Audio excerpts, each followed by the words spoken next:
El Padre Nuestro, todos sabemos cómo empieza, ¿verdad? Padre Nuestro que estás en los cielos. Pero ¿cómo acaba?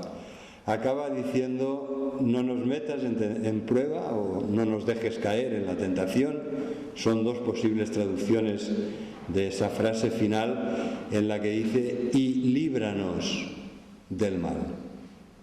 ¿Verdad? De esto vamos a hablar hoy, ¿no? De este no nos dejes caer en tentación y líbranos del mal.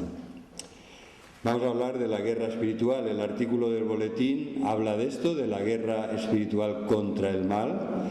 El artículo de la semana pasada también hablaba de esa forma de vivir y de hablar, sobre todo, que honra a Dios y que nos guarda, que nos preserva de las trampas del maligno.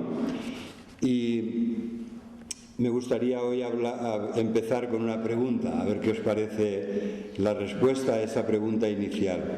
Ser buena persona es importante, ser obediente a Dios, vivir con sabiduría, orar para que Dios te proteja.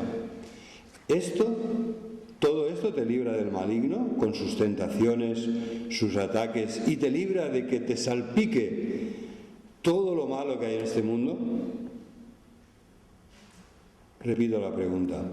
Ser una buena persona, obediente a Dios, vivir con sabiduría, orar para que Dios te proteja todos los días, ¿no? Como el Señor, líbranos del mal. Eso te va a librar del maligno, de sus tentaciones, de sus ataques y de que en algún momento te afecte lo malo que hay en este mundo. Creo que no. Me sabe mal decirlo, porque ojalá nos librara de todo lo malo que hay aquí, que a veces es mucho y muy desagradable, pero no es así. Para responder a esta pregunta debemos inspirarnos en el caso de Job y sobre todo en Jesús. ¿Qué le sucedió a Jesús? ¿Qué le sucedió a Job? Os recomiendo este libro que está por allí en la parte central de la Biblia, justo antes de los Salmos en nuestras Biblias. Os recomiendo este libro de sabiduría en la que se nos describe una escena que explica mucho de lo malo que hemos visto en este mundo. El libro de Job nos dice que hay un mal que está por encima y va más allá de nuestro pecado. Que nuestro pecado, nuestra maldad, nuestro egoísmo, nuestro orgullo, nuestras mentiras, nuestra violencia, nuestras malas palabras no son lo único malo que hay. Y desde luego que lo que acabo de decir es muy malo, muy negativo y que trae malas consecuencias a nuestra vida, porque lo que siembras recoges. Pero ¿qué decir del caso de Job, que era un hombre perfecto, recto, temeroso de Dios y apartado del mal? Y que por la tentación del maligno perdió todo lo que tenía, perdió su familia y perdió todas las posesiones, siendo un hombre muy rico, muy bendecido, pero el Señor llegó a perder todo lo que tenía. Y entonces en el capítulo 2 nos dice, después de perder todo lo que tenía, Job demostró que Dios tenía razón porque no lo maldijo. Se levantó, rasgó su manto, rasuró su cabeza, se postró en tierra y adoró y dijo, desnudo salí del vientre de mi madre y desnudo volveré allá. Jehová dio y Jehová quitó. Sea el nombre de Jehová bendito. Qué tremendo ejemplo de integridad. Aparece entonces su mujer y dice, por favor, maldice a Dios y muérete ya de una vez, ¿no? Como queriendo decir, con todo lo que nos ha llegado a pasar y todavía retienes tu integridad. Entonces aconteció que otro día, estoy leyendo el capítulo 2 de Job, versículo 1, aconteció que otro día vinieron los hijos de Dios para presentarse delante de Jehová. Y Satanás vino también entre ellos presentándose ante el Señor. Y dijo Jehová a Satanás, ¿de dónde vienes? La respuesta de Satanás siempre es la misma, sospechemos, siempre es la misma. Respondió, de rodear la tierra y de andar por ella. Y es verdad que la rodea y anda por ella buscando como un león rugiente a quien devorar. ¿De dónde vienes? Pues de rodear la tierra, de andar por ella. Y entonces el Señor le volvió a decir a Satanás: oye, ¿no has considerado a mi siervo Job, que no hay otro como él en la tierra, un varón perfecto, recto, temeroso de Dios y apartado del mal, y que todavía retiene su integridad, aun cuando tú me incitaste contra él para que lo arruinara sin causa? Respondiendo Satanás dijo al Señor: piel por piel, todo lo que el hombre tiene dará por su vida. Pero extiende ahora tu mano y toca su hueso y su carne, y verás si no blasfema contra ti en tu misma presencia el acusador de los hermanos. Así actúa Satanás, acusando, calumniando. Es el adversario, el diabolos, ¿no? Y el enemigo, ¿no? El que calumnia para robar, matar y destruir. Y de esto va a ir la predicación porque Satanás siempre hace todo el mal que puede, pero su arma preferida, ¿cuál es? La mentira. Aquí está mintiendo a Dios mismo, está provocando a Dios con sus mentiras y le está diciendo: no te ha maldecido, pero lo hará. Tócale a él, envíale una terrible enfermedad. Y así lo hizo, ¿verdad? Entonces el Señor le dice a Satanás: he aquí que Job está en tu mano, guarda su vida. Puedes tocar su salud, pero debes guardar su vida, no le puedes matar. Y entonces salió Satanás de la presencia del Señor e hirió a Job con una sarna maligna desde la planta del pie hasta la coronilla. Y tomaba Job un tiesto para rascarse con él, y estaba sentado en medio de ceniza. Pero ¿cómo nos ayuda la Biblia a entender lo que pasa en el mundo, verdad? Y cómo les ayuda sobre todo a los estudiantes de teología. Donde yo estudiaba había un pobre chico que le cogía una urticaria y que tenía una afección de la piel, y ¿sabéis cómo le llamaban, no? Le llamaban Job. O sea que desde luego, fijaros hasta qué punto la Biblia no te salva de la malicia, ¿verdad? Porque los estudiantes de teología enseguida le encontraron un apodo al pobre chico que estaba fatal de la piel. Menos mal que se le curó, que solo fue una temporada. Pero Satanás no es como, permitidme que lo diga así, estas bromas poco maliciosas pero inocentes al fin y al cabo de los compañeros de estudios de este pobre estudiante, sino que Satanás realmente vino a matar, robar y destruir, y lo hace siempre que puede, y lo hace dentro de esa cadena con la que Dios le tiene atado, porque Dios le tiene atado. Y él no puede ir más allá de la cadena que Dios, como vemos el caso aquí, ¿no? Primero Dios le permite tocar sus posesiones, después Dios le permite tocar su salud, pero le dice, pero no su vida, ¿no? Dios pone los límites. No estamos en una situación de dualismo donde el bien y el mal luchan y no sabes quién va a ganar. No sabes quién va a ganar, porque tienen mucho poder los dos. No, el bien y el mal no tienen el mismo poder. Dios ha vencido, vencerá y consumará esta victoria, y Jesucristo, que la ha obtenido, la comparte con nosotros. O sea que en este sentido podemos vivir en paz en medio de un mundo en el que a veces la influencia diabólica es muy evidente.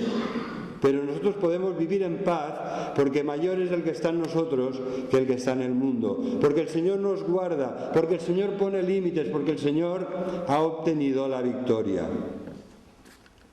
Así que tenemos este caso de Job, y solo le faltaban ya cuando Satanás acabó sus recursos. Entonces llegó la mujer y le dijo: maldice a Dios y muérete ya de una vez. Y entonces cuando ya la mujer no sabía qué decir, porque Job le responde diciendo, como suele hablar cualquiera de las mujeres fatuas. Vaya usted a saber lo que tenía Job en mente cuando le dijo fatua a su mujer. Pero Job le responde así, y entonces llegan los amigos, que ahí sí que es el séptimo de caballería, 40 capítulos los amigos atacando a Job y diciéndole: si te ha pasado esto, es seguro porque te lo mereces. Y vivimos en un mundo donde las personas de fuera y a veces también las de dentro tienen ese esquema mental equivocado. Si te ha pasado algo malo, seguramente es que te lo mereces. Bueno, si colocas ahí un interrogante, unas dudas, podríamos aceptar la frase, porque efectivamente lo que el hombre sembrare, eso también segará. Cuando actúas mal, piensas mal, hablas mal y te comportas mal, seguramente vas a pillar, vas a recibir de eso que estás sembrando. Pero ahí no se acaba todo, ahí no se agotan las explicaciones de por qué pasa lo que pasa. La situación es mucho más compleja, no es 2 y 2 son 4, no es una regla de 3 que podemos despejar la incógnita y tener la seguridad de por qué ha pasado lo que ha pasado. Esto no es así, hermanos. No podemos juzgar a la ligera y decir a este hermano, a aquella hermana le ha pasado esto por su pecado. Este es el fallo terrible de los amigos de Job, condenados por Dios al final del libro, a los que Dios le pide que pedirle a Job que interceda por vosotros, porque ha hablado mucho mejor él que vosotros, ¿verdad? No podemos ser simplistas en nuestros planteamientos y menos en lo que tiene que ver con el mal que es sumamente poliédrico, complejo y a veces se escurre entre las manos, ¿no? Entonces tenemos en este caso de Job, en primer lugar, yo he sacado una serie de deducciones de esto, ¿no? Porque en primer lugar te pueden pasar cosas terribles siendo, como Job, perfecto, recto, temeroso de Dios y apartado del mal. Y aún así te pueden pasar cosas terribles. Portarte bien no es para ganar méritos y que Dios te proteja más que a los otros, ¿no? Nos portamos bien por otras causas, nos portamos como hijos de Dios e intentamos vivir de una forma digna del Señor por gratitud y por amor a Él, no para conseguir otras cosas, sino que lo hacemos por amor, por gratitud, porque nos sale del alma, porque el Señor se lo merece, igual que estamos aquí adorándole, porque el Señor se lo merece. No es para conseguir un regalito de Dios ahora que se acerca Navidad, ¿verdad? Es porque Él es digno y se lo merece. En segundo lugar, con la ayuda de Dios puedes reaccionar bien aunque te pasen cosas graves, ¿vale? En la mayoría de casos que hubiéramos visto un hombre del que salían sapos y culebras de su boca, porque con todo lo que le estaba cayendo encima, ¿verdad? Pero vemos que Job no habla mal, ni siquiera en estas terribles circunstancias. Job no habla mal, se humilla ante Dios y le adora y dice: Jehová dio y Jehová quitó y que sea el nombre de Jehová bendito. Así que inspirémonos en este buen ejemplo. Por la gracia de Dios, Job ha sido un ejemplo de paciencia y de integridad para millones y millones y millones de personas. ¿Por qué? Porque sufrió una terrible prueba, pero se mantuvo con todas sus dudas, con todas sus luchas, se mantuvo con el Señor, en comunión con el Señor, en confianza con ese Redentor que esperaba, ¿verdad? Aunque mi carne desfallezca, yo sé que mi Redentor vive y que mis ojos le verán. ¿Verdad? Otra de las lecciones del libro de Job, sobre todo si lo acabamos de leer hasta el final, es que Dios puede restaurarte. Aunque te hayan pasado cosas terribles, aunque hayas caído muy bajo, Dios puede restaurarte y bendecirte aún más que al principio.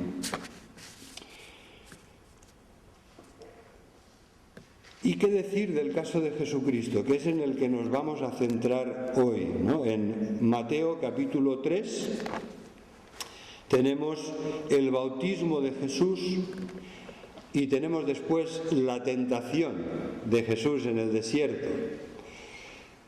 Hermanos, ¿cuáles son los episodios sumamente importantes de la vida de Jesús que aparecen en los 4 evangelios de la Biblia?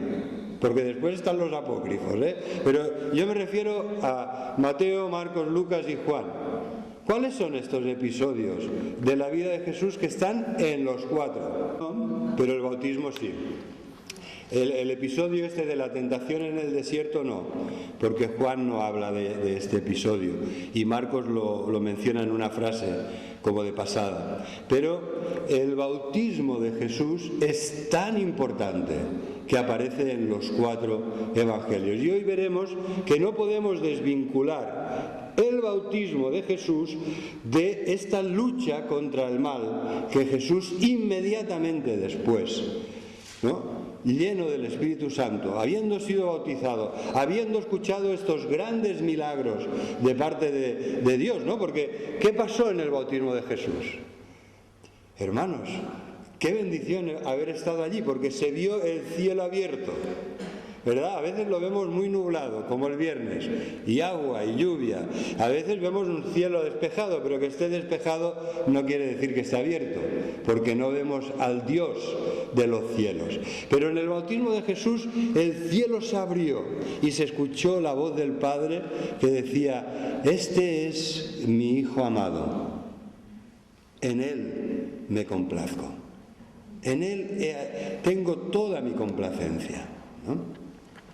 Entonces, en el bautismo de Jesús encontramos esta conexión, ¿verdad? Dice: los cielos abiertos, la voz del Padre que dice quién es Jesús y qué va a hacer Jesús, y después la presencia del Espíritu que desciende, como en el Antiguo Testamento descendía el Espíritu sobre los ungidos del Señor para cumplir su misión.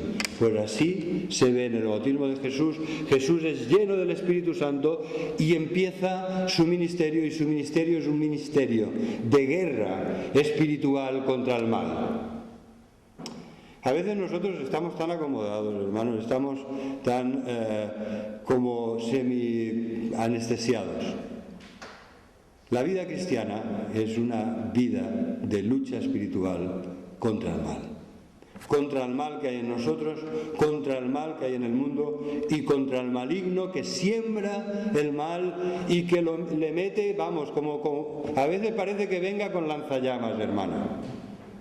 ¿Vale? Os lo digo como pastor bombero. A veces Satanás parece que venga como mínimo con un soplete, metiendo fuego a todo lo que puede. Y a veces el soplete se convierte en un lanzallamas tremendo, ¿no? Porque dices: ¿de dónde sale todo este fuego si no ha pasado nada? No ha pasado nada, pero ha pasado alguien con el lanzallamas, hermanos, metiéndole caña al soplete. Es así, ¿no? Lo digo en ese tono, pero es así, y es tremendamente grave para la vida de la Iglesia cuando esto sucede. Entonces, Jesucristo en el bautismo, vamos a analizar el punto de partida, ¿vale? Hoy va a ser una predicación un poco especial, pero vamos a analizar el punto de partida, la voz de Dios. ¿Qué os sugiere estas dos frases que el Padre pronuncia para decir quién es el Hijo y lo que va a hacer? Entonces la voz de los cielos decía, versículo 17: este es mi Hijo amado, en quien tengo complacencia, ¿verdad? Entonces yo sí sigo una nota que pone aquí una H en mi Biblia, ¿verdad? Si sigo la H del versículo 17, tendré que volver a ir a la escuela bíblica porque ahora no lo encuentro. El 17. Ostras, me han timado la Biblia. Pone una H y después no la encuentro. ¿Esto qué es? Ah, sí, por fin. A ver. No. Pues sí, ahora, por fin. Es mi vista, hermanos, las gafas. ¿Veis qué fácil caemos? He juzgado y criticado mi Biblia y son mis gafas. Ahora, por fin lo he visto. El versículo 17. Entonces, Isaías 42. Isaías 42. Pero resulta que en esta frase de Dios Padre, encontramos un concepto muy general y muy importante del Antiguo Testamento, que es que el Hijo de Dios prometido es el Mesías, Rey, que va a ser nuestro Salvador, que va a ser el Salvador del mundo. Y esto, por ejemplo, lo podemos encontrar en el Salmo 2. El Salmo 2 es un texto característico que nos habla proféticamente de este Mesías prometido y que lo hace en estos términos. ¿Por qué se amotinan las gentes? Parece que hable de política, ¿verdad? ¿Por qué se amotinan las gentes y los pueblos piensan cosas vanas? Se levantarán los reyes de la tierra y los príncipes consultarán unidos contra Jehová y contra su ungido. Esto se aplica a Poncio Pilato, que se unió con Herodes para condenar a Jesucristo, ¿verdad? Los príncipes consultarán unidos contra Jehová y contra su ungido.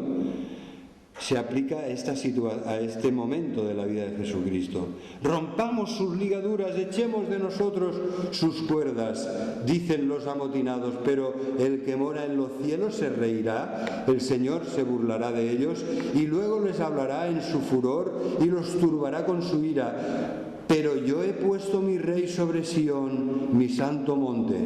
Yo publicaré el decreto, y el decreto es este: Jehová me ha dicho, mi hijo eres tú, yo te engendré hoy, pídeme y te daré por herencia las naciones y como posesión tuya los confines de la tierra. Los quebrantarás con vara de hierro, como vasija de alfarero los desmenuzarás. Ahora pues, oh reyes, sed prudentes.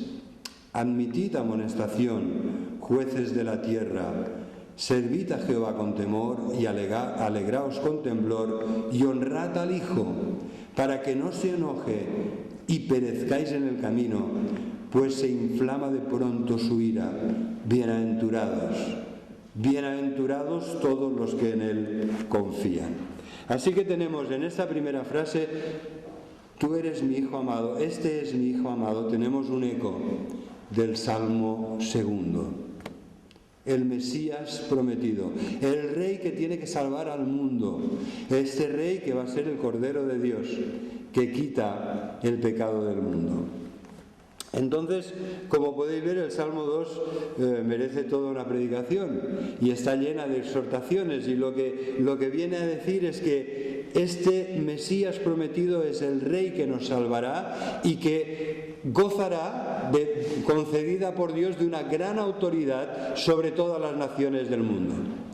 Este es el Mesías que esperaba a Israel en la época de Jesucristo, y esta es la gran decepción que tuvieron algunos con él, porque no era esa clase de Mesías que se insinúa en el Salmo 2. Sí lo es, pero no entonces, ¿vale? Sí lo es, porque el Señor reina a la diestra del Padre y el Rey de reyes y Señor de señores, y todos sus enemigos serán puestos como estrado de sus pies. Sí lo es, pero no lo fue entonces, que vino en humildad como siervo sufriente. Así que nos vamos a ir a Isaías capítulo 42 para ver qué nos dice esta palabra de Dios. ¿Alguien lo puede leer, por favor? Isaías 42 hasta el versículo 4. Del versículo 6: yo Jehová te he llamado en justicia y te sostendré por la mano. Te guardaré y te pondré por pacto al pueblo, por luz a las naciones. Para que abras los ojos de los ciegos, para que saques de la cárcel a los presos y de casas de prisión a los que moran en tinieblas. Yo, Jehová, este es mi nombre, y a otro no daré mi gloria ni mi alabanza a las esculturas. Tenemos aquí la segunda frase, ¿verdad? En el siervo de Jehová, he aquí mi siervo, yo le sostendré, he aquí mi escogido, en quien mi alma tiene contentamiento, en quien tengo mi complacencia. ¿Vale? La traducción varía un poco porque Isaías está traducido del hebreo y Mateo capítulo 3 está traducido del griego. Varía un poco, pero es este pasaje. Este pasaje es muy claro de que está hablando de que este Rey Salvador es también un siervo sufriente, humilde, quebrantado. Es aquel que traerá salvación a las naciones, que no gritará, no ejercerá una violencia con su voz, pero no quebrará la caña cascada, no apagará a eso que está a punto de apagarse, ¿verdad? Porque por medio de la verdad traerá salvación. Satanás, por medio de la mentira, trae perdición, robar, matar y destruir. Jesús, por medio de la verdad, traerá justicia, que en este contexto es sinónimo de salvación. y no se cansará ni desmayará hasta que establezca en la tierra esta salvación. ¿Sabéis? Tendríamos que leer juntamente con Isaías 42, Isaías 52, Isaías 53, Isaías 61, para ver todo lo que Isaías nos dice del siervo de Jehová. Y es la primera vez en el bautismo de Jesús, es la primera vez que alguien une el Salmo 2 y Isaías 42, que los une así. En la misma persona y obra de Jesucristo tenemos al Rey Salvador, lleno de autoridad y de poder, pero que para conseguir esa salvación tendrá que ser el siervo sufriente, que padece toda clase de mal, de injurias, de injusticia y de violencia, cargando nuestro pecado y recibiendo el castigo de nuestra paz para podernos salvar y reconciliar con Dios. Y poder ver esta conexión nos da una clave muy, muy importante para entender toda la Biblia. Porque si no tenemos esta clave, no podremos entender tampoco bien las tentaciones que Jesús sufre en el desierto. Esta es la clave, hermanos. Satanás lo que le está diciendo es, bueno, ¿para qué vas a ser el siervo sufriente? Haz que estas piedras se conviertan en pan. ¿Por qué vas a pasar hambre si eres el Hijo de Dios? Haz que estas piedras se conviertan en pan. Tienes todo el poder del Rey, del Mesías. ¿Por qué vas a ir a la cruz? Tírate desde lo alto del templo para que Dios envíe a sus ángeles y te sostengan y aparezcas ahí sano y salvo, ileso. Y todo el mundo pueda ver el poder de Dios en tu vida sin tener que ir a la cruz. Y al final, desesperado, Satanás le dice, todo esto te daré. Tibidabo, ¿verdad? Tibidabo, ¿eh? La montaña que tenemos aquí, más o menos en esta dirección, Tibidabo, todo esto te daré. Es un templo expiatorio, edificado en lo alto de esta montaña que domina Barcelona, ¿no? Y entonces la frase, lamentablemente en latín, la versión Vulgata de la Biblia traducida en latín, aquí en la tentación de Cristo aparece el Tibidabo, pero no es a Satanás que está dedicada esta enorme y preciosa iglesia, sino al Señor, que le tienen que ser dadas todas las cosas por derecho, no por engaño, no adorando al maligno, ¿verdad? El maligno está desesperado, dice, todo esto te daré porque es mío. Mirad, él, como en el caso de Job, intenta engañar a Dios, ¿no? Diciéndole que Job le va a maldecir, que Job le va a fallar, ¿verdad? El calumniador, el acusador de los hermanos. Pero también aquí, en la última tentación, intenta engañar a Jesús como si Jesús no supiera que la tierra y su plenitud es del Señor, no de Satanás. ¿Dónde se nos dice que este mundo sea de Satanás? Hermanos, no nos equivoquemos. Son las tinieblas de este mundo. Donde Satanás gobierna es en el mal de este mundo. En las tinieblas, en la maldad de este mundo. Pero no en este mundo, porque del Señor es la tierra y su plenitud, el mundo y los que en él habitamos. Y decidme un lugar de la Biblia donde Dios haya abdicado de su reino. No lo hay. Jesús es Rey de Reyes, Señor de Señores. Nunca ha abdicado. Él se humanó para conseguir nuestra salvación, murió por nuestros pecados en la cruz, venció al maligno desde el principio, desde el día de su bautismo, cuando fue llevado al desierto, hasta ese momento de la cruz, en la que el maligno a través de esos secuaces les decía, pero baja de la cruz, ¿no eres el Hijo de Dios? Demuéstralo, baja de la cruz. Y le maldecían, y le escupían, y le maltrataban, y le pegaban, y le injuriaban. ¿Verdad? Hasta el ladrón clavado a su lado le dijo, pero a ver si eres el Hijo de Dios, sálvate a ti mismo y sálvanos a nosotros. ¿Verdad? Satanás lo que quería evitar de todas era que el rey consiguiera su trono de la manera que Dios había dispuesto, que es pasando primero por la cruz, para ponerse entre Dios y los hombres, entre el cielo y la tierra. Y esta es la gran enseñanza, queridos hermanos, de este pasaje que nos habla de la tentación de Cristo. Pero desde luego no agotamos el tema del mal. Podéis ver en el boletín de la Iglesia las 3 claves que encontramos en este pasaje para vencer la tentación. Muy a menudo, sabéis, Satanás intenta llegar a tu vida con una especie de negociación que te dice: mira, el fin justifica los medios. Convierte estas piedras en pan. No vayas a la cruz, tírate desde lo alto del templo. No sufras tanto para conseguir ser rey. Yo ya te daré los reinos y las riquezas de este mundo. Satanás sigue intentándonos tentar de esta manera, ¿no? Con la mentira, con la seducción, con todo esto te daré si me adoras. Pero hemos de ser fieles al Señor y hemos de aprender la gran lección de Mateo. ¿Cuál es?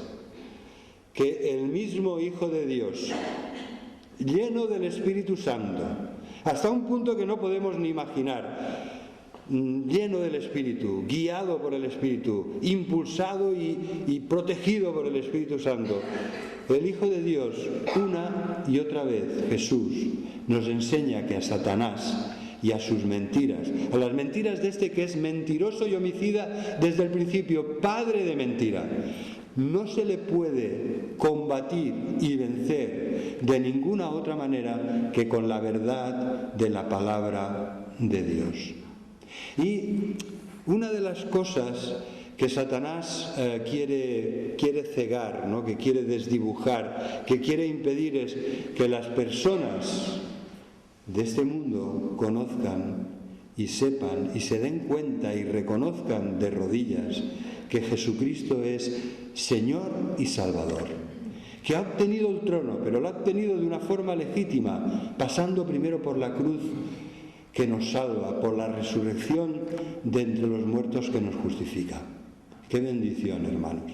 Que nosotros somos colaboradores de Dios y estamos en este mundo como sal que impide la corrupción y como luz que ilumina las tinieblas y las vence. Y debemos seguir predicando este Evangelio de que Jesús es verdaderamente el Hijo de Dios, el Cordero de Dios que quita el pecado del mundo.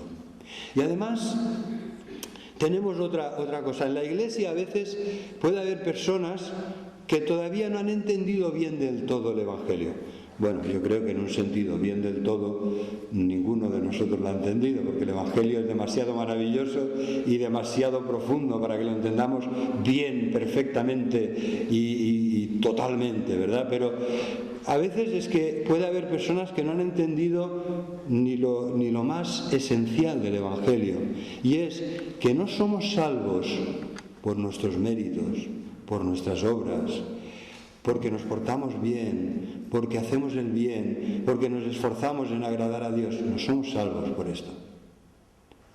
Como que somos salvos, hacemos esto, porque somos salvos y estamos agradecidos y queremos servir y honrar a Dios. Pero no somos salvos por esto. Somos salvos por la gracia de Dios, porque Dios nos ama tanto, porque estas mismas palabras que Jesús escuchó, este es mi Hijo amado, te las dice el Señor hoy también a ti. Esta es mi hija amada. Este es mi Hijo amado. Esta es mi hija amada. El Señor nos dice las mismas palabras. Y el Señor se complace en nosotros, en Cristo. Se complace primero en salvarnos y después se complace porque estamos revestidos de la justicia de Cristo.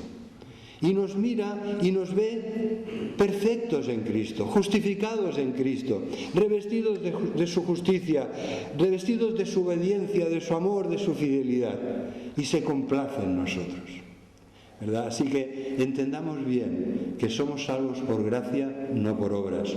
Y que esto no es de nosotros, sino que es un don de Dios, no por obras, para que nadie se vanaglorie, sino que somos salvos por la gracia de Dios por medio de la fe. Y después somos creados en Cristo Jesús no por obras, sino para buenas obras, para que abundemos en ellas, para que glorifiquemos a Dios con nuestra forma de vivir, para que vivamos como es digno de aquellos que han recibido tanto de Dios y tan maravilloso, y le honremos agradecidos con nuestra vida. Pero sabéis, incluso para los que llevamos mucho tiempo en la Iglesia, a veces Satanás nos quiere engañar diciéndonos: mira, vuelve donde estabas antes, ¿no? No te lo dice así de claro para que no lo pillemos, ¿no? Intenta con sus seducciones, con sus mentiras, con sus verdades a medias, intenta que te deslices de esta posición tremendamente bendecida en la que tú eres hijo de Dios y Dios se complace en ti porque te ha salvado. Y nadie te puede arrebatar de su mano, ni de la mano del Padre, ni de la mano de Jesús. Estamos seguros en sus manos. Y a veces Satanás lo que intenta es que tú quieras que el motor de tu vida funcione con un mal combustible, y que funcione con este incombustible que es: Señor, tengo que hacer el bien para agradarte. Señor, tengo que ayudar a los demás porque me siento bien cuando me necesitan, cuando vienen a mí, cuando me piden, cuando les ayudo. ¿Verdad? Hay muchas falsas motivaciones. Quiero hacer el bien porque esto me hace sentirme bien, porque esto me hace sentirme importante, porque es como si yo fuera en parte mi propio Salvador y así me siento mejor. Estoy esforzándome en hacer el bien, en comportarme como un hijo de Dios y en honrarle. Es un combustible equivocado. Te vas a cargar el motor de tu vida. Satanás quiere que lo haga, pero no lo hagas. El único combustible que le va bien a tu motor es cuando tú dices: Señor, tú me has amado con amor eterno, me has salvado, no lo merezco, estoy conmovido, maravillado, esto no sé cómo agradecértelo, déjame que te sirva, déjame que te predique, déjame que te honre, ¿verdad? Porque tú me has amado y me has salvado, no para que tú me ames más y me salves mejor. Que el Señor nos ayude, queridos hermanos, a entender bien las sutilezas de Satanás como Jesús las entendió. ¿Cómo respondió a Satanás? Con la palabra de Dios. Escrito está: el hombre no vivirá solo de pan. Escrito está, Deuteronomio capítulo 8, Deuteronomio capítulo 6, escrito está: no tentarás al Señor tu Dios, sino que le servirás, le honrarás.